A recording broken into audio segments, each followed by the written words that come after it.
Um bom dia na paz do Senhor Jesus.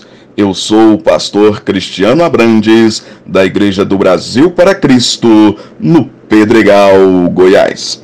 Meus amados irmãos, como tem sido edificante esses projetos de leitura bíblica e estudos da Palavra de Deus.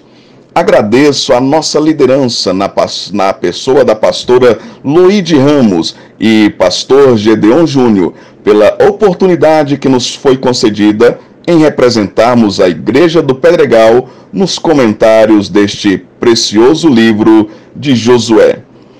O livro de Josué, basicamente, é dividido em duas partes, sendo que na primeira parte, do capítulo 1 ao capítulo 12, nos conta as histórias das guerras e das conquistas dadas por Deus ao seu povo no território cananeu. Essa parte da história hebraica nos foi contada pelo pastor Fernando e a igreja de Planaltina, do Goiás. Hoje estarei comentando sobre o livro de Josué no capítulo 13, onde inicia a segunda parte deste livro, que nos mostra como foi a divisão das terras conquistadas. No capítulo 13, começa o relato da distribuição da terra de Canaã, a terra prometida. O texto apresenta com detalhes geográficos a distribuição da terra feita entre as tribos, inclusive os limites das futuras possessões, ou seja, as terras que faltavam ainda conquistar.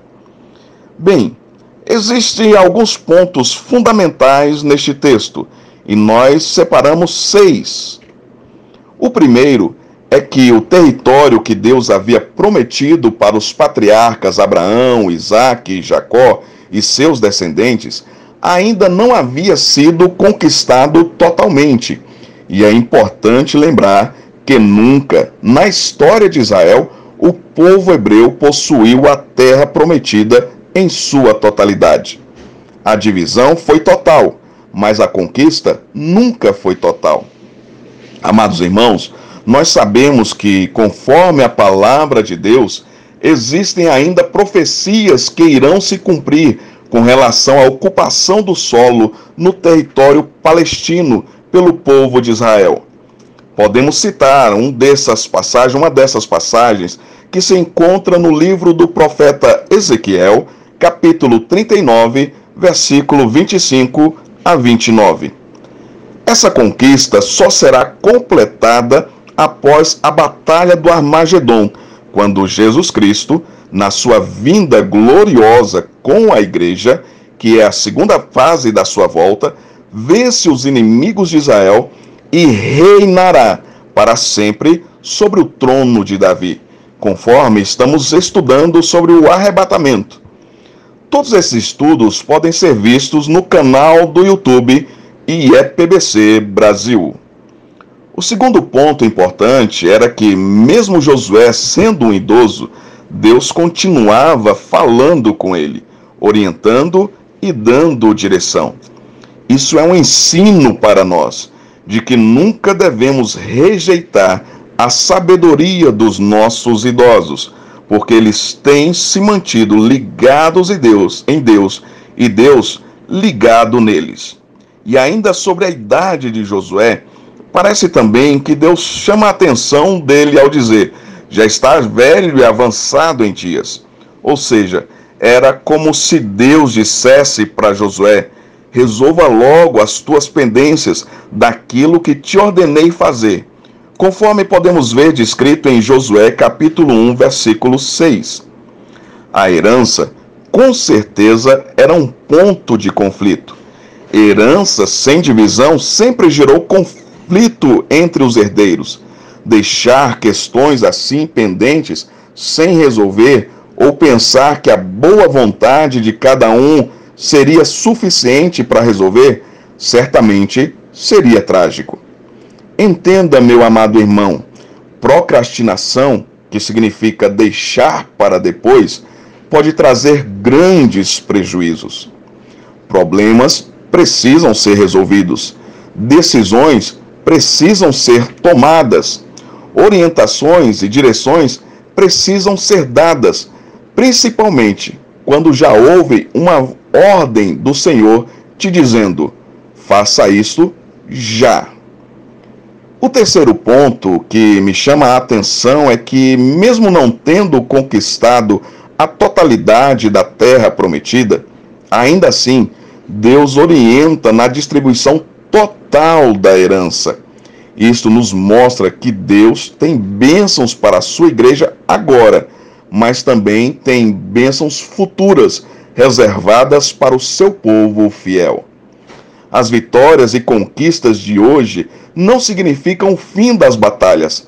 A luta e a peleja deverão continuar até a conquista final. A Bíblia nos revela em Miqueias 2:10 que não é aqui o lugar para o nosso descanso e que, enquanto vivermos, será em meio a lutas e batalhas. O quarto ponto importante é que no texto de Josué, capítulo 13, Deus reforça para Josué sobre o que já havia determinado para Moisés, conforme podemos ver em Deuteronômio capítulo 18, versículos 1 e 2, que diz assim: os sacerdotes levitas, toda a tribo de Levi, não terão parte nem herança com Israel, das ofertas queimadas do Senhor e da sua herança comerão. Por isso, não terão herança no meio dos seus irmãos. O Senhor é a sua herança, como lhes tem dito.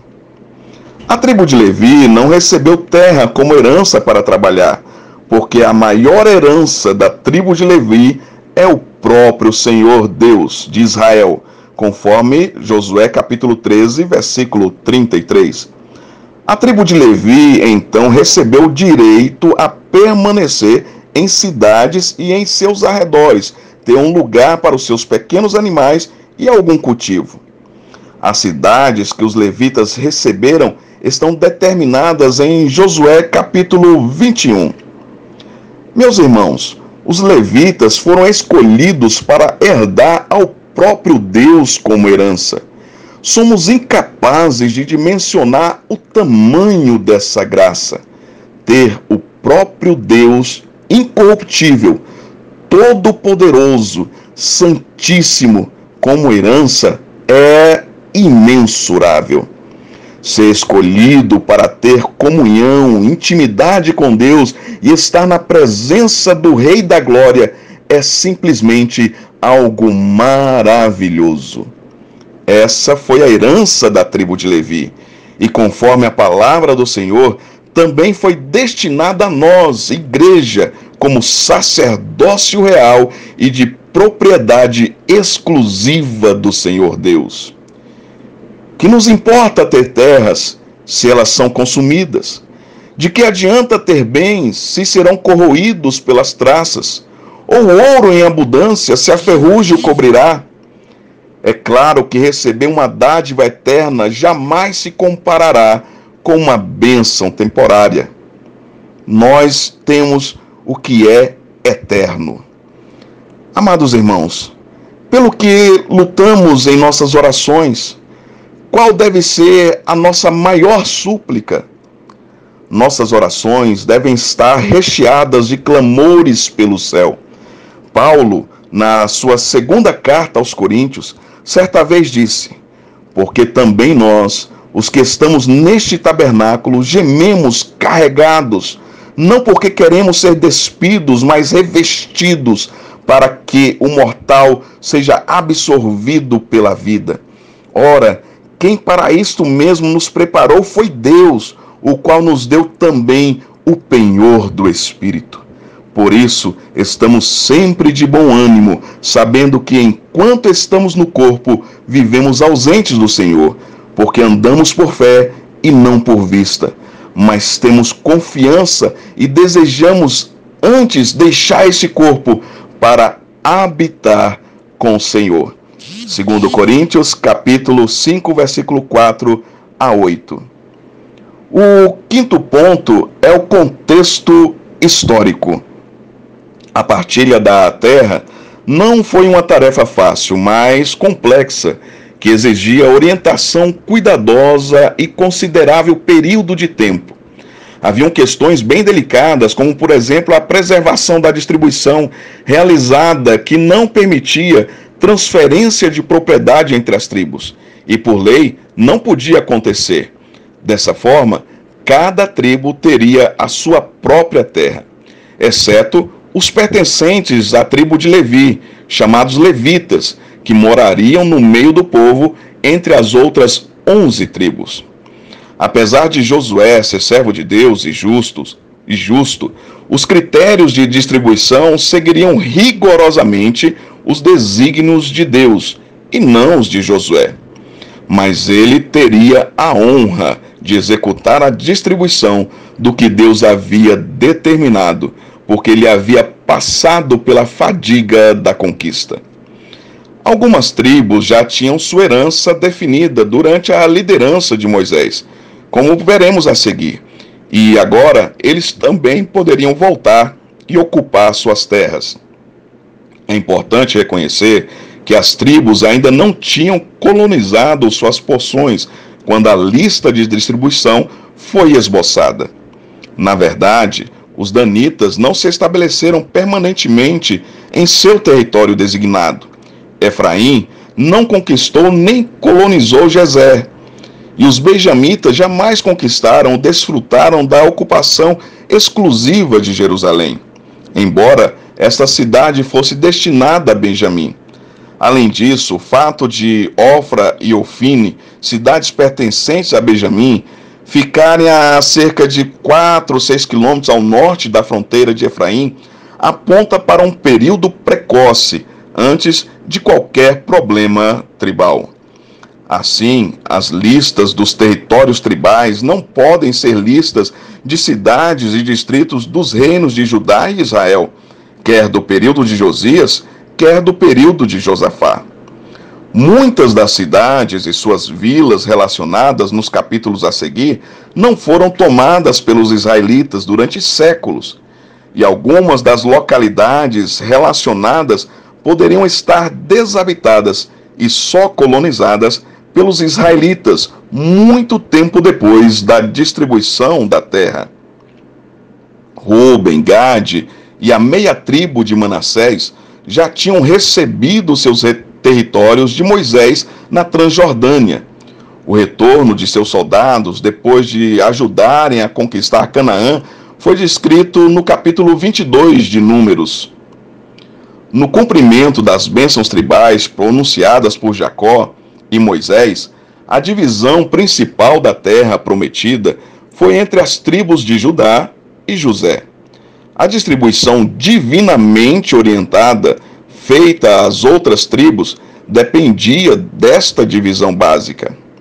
A tribo de Judá recebeu o território ao sul de Canaã porque com Judá estava associado Calebe, que reclamou a Hebrom por herança. A tribo de Simeão, mais tarde, recebeu a sua parte com Judá, porque a parte dos filhos de Judá era grande demais para eles. Os descendentes de José, Efraim, a outra meia tribo de Manassés, recebeu o centro de Canaã. Evidentemente, porque Siquém foi destinada a José por Jacó. Siló, onde estava localizado o tabernáculo, ficava no território de Efraim, sendo escolhido este local estratégico na região montanhosa por causa da sua defensibilidade e sua localização central para todas as tribos. Entre Judá e Efraim, mais tarde, foi concedido um território a Benjamim, e na direção do Mediterrâneo para Dan. As tribos restantes, Zebulon, Isacar, Assé e Naftali, tiraram sortes ao mesmo tempo pelos territórios ao norte de Manassés, nas regiões de Jezreel e Galileia. Além das porções tribais, foram indicadas cidades de refúgio e as cidades dos levitas. O método de distribuição da terra para as 7 últimas tribos foi o de lançar sorte diante do Senhor.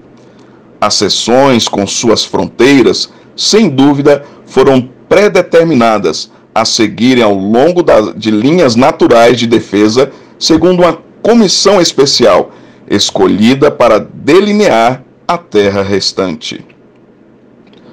O sexto ponto importante, meus amados irmãos, é que o texto nos mostra que a distribuição da herança é o cumprimento da palavra de Deus que havia falado a Abraão, a Isaque e a Jacó, e de forma justa o Senhor Deus ampara o seu povo. Esta também é a garantia de que Deus irá cumprir a sua palavra e a sua promessa para com a sua igreja, a promessa de vida eterna. Por isso devemos sonhar e nos preparar para esse dia do encontro com o nosso Senhor. Como verdadeiro servo de Deus, Josué demonstrou disposição de gastar suas energias no trabalho do Senhor. Entretanto, uma razão dos israelitas encontrarem tantos problemas ao se estabelecerem na terra foi terem falhado em conquistar totalmente a terra e expulsar todos os seus habitantes. A presença como a de um câncer dos povos pagãos em Canaã causou dificuldades sem fim aos israelitas, como o livro de Juízes registra. Assim como eles falharam em tirar o pecado na terra de sua possessão, nós, como servos do Senhor, muitas vezes falhamos em tirar o pecado de nossas vidas. E os resultados são igualmente danosos. Os capítulos a seguir de Josué nos mostram que não podemos ser tolerantes com o pecado que praticamos, mas que também o nosso refúgio sempre será o Senhor.